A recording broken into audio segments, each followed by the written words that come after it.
एक विदेशी राइटर ने लिखा कि महान हिंदू जाति जिसका पूरी दुनिया में कभी क्षत्र साम्राज्य हुआ करता था, जहां से सूर्य उदय होता था और जहां तक सूर्य अस्त होता था वहां तक आर्य यानी हिंदू लोगों का चक्रवर्ती साम्राज्य होता था। ये महान हिंदू जाति दुनिया से समाप्त कैसे हो गई?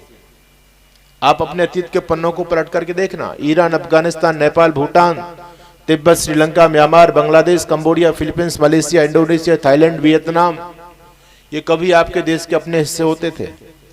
पूरा अमेरिका आप लोगों का था, पूरा यूरोप आप लोगों का था। क्या आज दुनिया में कोई हिंदू राष्ट्र है आपका? बोलो, है कोई? मुसलमानों के कितने देश हैं दुनिया में? बोलो जी। 58। क्रिश्चियनों के कितने? 100 से ऊपर। क्रिश्चियनों के 100 से ऊपर देश, मुसलमानों के 58 देश इस दुनिया में बन चुके हैं। हिंदुओं का कौन सा देश है बताओ? है कोई? हम दिन प्रतिदिन मरते चले जा रहे हैं, घटते चले जा रहे हैं। तो उस विदेशी राइटर ने प्रश्न किया कि वो महान हिंदू जाति जिसका कभी दुनिया में क्षत्र साम्राज्य हुआ करता था, वो जाति दुनिया से समाप्त कैसे हो गई? जिस जाति के पास में वेद जैसी धरोहर हो, जिस जाति के पास में राम और कृष्ण जैसे आदर्श महापुरुष हो, जिस जाति के पास में गीता, रामायण, महाभारत जैसा सद साहित्य हो, आखिर वो हिंदू जाति दुनिया से समाप्त कैसे हो गई? उस व्यक्ति ने प्रश्न पैदा किया।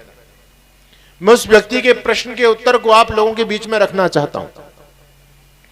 इसमें कोई संदेह नहीं है कि यह महान हिंदू जाति का पूरी दुनिया में क्षत्र साम्राज्य हुआ करता था महाभारत काल तक, और इसमें भी कोई संदेह नहीं है कि हमारे पास वेद जैसी धरोहर है, हमारे पास में गीता, रामायण, महाभारत जैसा सद साहित्य है, और हमारे पास में भगवान श्री कृष्ण और राम जैसे आदर्श महापुरुष हमारे पास में हैं। लेकिन इन सब के होने के बावजूद भी हम मर गए क्यों?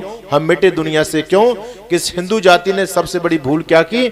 हमने भगवान श्री राम और भगवान श्री कृष्ण के बड़े बड़े मंदिर तो बनवाए, हमने भगवान श्री राम और भगवान श्री कृष्ण की बड़ी बड़ी मूर्तियां बनवाई, दोनों समय आरती की, दोनों समय जहाज मजीरे गा गा करके, बजा बजा करके, खूब बैंड बाजों के साथ में हमने भगवान श्री राम के गीत भी गाए, आरती भी की, हमने दोनों समय लड्डू भी खिलाए। लेकिन हमसे भूल ये हुई कि जो भगवान श्री राम और भगवान श्री कृष्ण ने कहा वो हमने नहीं किया। यही हमारे पतन का सबसे बड़ा कारण है। आप लोग कहते हैं कि हम भगवान राम को मानते हैं। राम तो दोनों समय संध्या करते थे। गोस्वामी तुलसीदास भी लिख रहे हैं, रामायण में तो लिखा ही हुआ है, वाल्मीकि जी ने तो स्पष्ट लिख दिया है, विगत दिवस गुरुवाई सुपाई संध्या करन चले दो भाई। दोनों भाई सुबह शाम संध्या करते थे और तुम राम के भक्त कहलाते हो, और तुम कभी संध्या नहीं करते। किस बात के राम के भक्त हो आप? हम केवल राम नाम की रट लगाए बैठे हैं, बल्कि हमने राम के चरित्र से, कृष्ण के चरित्र से कुछ सीखा नहीं है। यही हमारे पतन का सबसे बड़ा कारण है। आज अखंड रामायण के पाठ हो रहे हैं, गांव गांव, घर घर में अखंड रामायण के पाठ किए जाते हैं, लेकिन शिक्षा कुछ भी नहीं ली जा रही। फिर उन रामायण के पाठों का लाभ क्या है आप बताइए? ऐसे थोते कोरे पाठों से समाज का कल्याण होने वाला नहीं है। रामायण की हमने कथा सुन ली, बस रामचरितमानस का परिवार में पाठ करा लिया, उसको लोग बड़ा कल्याणकारक समझ रहे हैं। ये समझ रहे हैं रामायण जी का पाठ करा लिया, लोग घर मकान बनाते हैं, कोई भी शुभ अवसर जीवन में आ जाता है तो पाठ बिठा देते हैं, और पाठ बिठाने के बाद वो ये समझते हैं पता नहीं मैंने कितना पुण्य अर्जित कर लिया। अरे याद रखो, केवल रामचरितमानस के पाठ करने से आपको कोई पुण्य मिलने वाला नहीं है। स्पष्ट बोल रहा हूं मैं इस बात को। लोग आपको बहकाते भले होंगे, क्योंकि वो पाठ कराएंगे तो उनकी रोजी रोटी चल जाएगी, लेकिन हम तो स्पष्ट बात कहते हैं। लोग आपको बहका करके इस बात को आपके दिमाग में डाल सकते हैं कि पाठ कराने से पुण्य मिलता है, लेकिन कोरे पाठ कराने से कोई पुण्य नहीं मिलता। पुण्य जब मिलेगा जब उस पाठ के सार को आप अपने जीवन में धारण करेंगे और उस वेद के सही रास्ते पर चलेंगे, जिस रास्ते पर भगवान राम और कृष्ण चला करते थे, तब आपका कल्याण हो सकता है। केवल कोरे पाठों से कल्याण होने वाला नहीं। हम कहते हैं भैया केवल राम राम को मत मानो, राम की भी मानो, केवल कृष्ण कृष्ण को मत मानो, कृष्ण की भी मानो।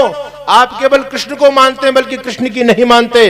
भगवान कृष्ण गीता में कहते हैं सुबह शाम दोनों समय यज्ञ करना चाहिए। अरे कितने लोग हैं जो यज्ञ करके भोजन करते हैं बताओ? हम इतने बेईमान हो गए। बहन जी अभी बता रही थी, गौ माता की जय, गौ माता का पालन हो। अरे भैंस का दूध पीते हो, थैली का दूध पीते हो, ना कोई गौशाला में दान देते हो, ना घर पर खूंटे पर गाय बंधी है, और गौ माता की जय के नारे लगा रहे हैं। बोलो तुमसे बड़ा बेईमान कौन होगा? क्या तुम्हारे नारे लगाने से गौ माता बच जाएगी? अरे आप अपनी संस्कृति को बचाना चाहते हो तो संस्कृति को अपने जीवन में अपनाओ। तब आपकी संस्कृति बचेगी, तब आपका धर्म बचेगा। आज मुसलमान दुनिया में बढ़ गए, 58 देश उन्होंने बना लिए, क्रिश्चियन लोग बढ़ गए। उनका सबसे बड़ा कारण क्या है?